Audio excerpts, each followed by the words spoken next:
कोजागरी पूर्णिमा, शरद पूर्णिमा, महालक्ष्मी की पूर्णिमा। कोजागरी मतलब कौन जागकर मेरी पूजा कर रहा है, माता इस बात को पता लगाती हैं। एक ब्राह्मणी ने जब ये सुना कि माता प्रकट होती हैं, उन्होंने गांव के पुरोहित से पूछा क्या सत्य है। पुरोहित जी ने बोला सत्य है।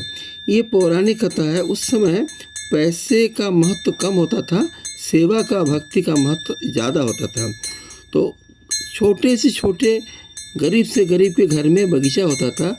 उसमें फल फूल सब्जी थोड़ा बहुत जरूर होता था। गाय भी होती थी। तो माता सुबह से ही तैयारी पकड़ ली, तैयारी करती रही। संध्या को ज्योति जलाई, आंगन में ज्योति जलाई, चारों ओर अमृत वर्षा हो रही थी, अर्थात चाँद से अमृतमय रोशनी फैल रही थी, मगर माता नहीं आई।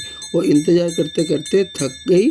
तो आधी रात को जैसे लगा कोई दरवाजे में खड़ा है। उन्होंने देखा एक छोटी सी बालिका लाल रंग की साड़ी पहनकर खड़ी हुई है। बोले हाँ बेटा, जल्दी, इतने बाहर ठंड में कहाँ घूम रही है। तत्कालीन समय में शरद काल भयंकर ठंड होती थी। आजकल तो ग्लोबल वार्मिंग की वजह से भयंकर गर्मी होती है अभी भी, मगर शरद काल माने शीत ऋतु का आरंभ। माता ने सोचा कि भाई लक्ष्मी माता तो आई नहीं, यही कन्या ही माता है। उन्हें उसे गोद में बैठाकर जो जो भोग अपनी क्षमता के अनुसार बनाया, सब उन्होंने उसको खिलाया अपने हाथ से। बाहर ठंड है, बाहर मत जा बेटा। उन्होंने खुद तो हाथ धोया, मगर अपने आंचल से उसका मुंह पोंछ लिया। बोला आप मेरे पास सो जा। चटाई बिछाई और अपनी बाहों को ही तकिया बनाकर उसको सुला दिया। आधी रात को बच्ची ने 4 बार बोला मुझे मूत्रालय जाना है, और 4 ही बार बोला मुझे विष्ट विसर्जन करना है। विष्टा विसर्जन, मूत्र विसर्जन, ये तो शुद्ध संस्कृत शब्द है। तो इतनी छोटी बच्ची कैसे बोल ले। सोचा चलो अच्छे घर की लड़की है, संस्कारिक लड़की है, तो कोई बात नहीं, बाहर मत जा बेटा, बाहर भयंकर ठंड है। उस जमाने शौचालय बाहर होता था। तो उन्होंने 4 कोने में उन्हें मूत्र विसर्जन कराया, 4 कोने में विष्ठा विसर्जन कराया और सो गई।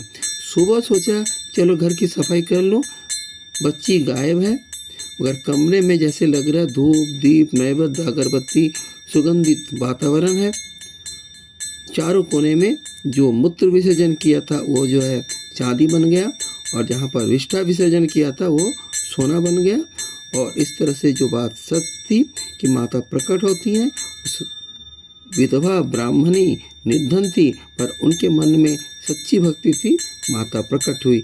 इस कथा का तात्पर्य यह है कि मन में अगर भक्ति है तो कोजागरी पूर्णिमा की रात को आदि महालक्ष्मी प्रकट होती हैं और उस पर धन दौलत संपत्ति सुख शांति की वर्षा करती है। जय श्री महालक्ष्मी।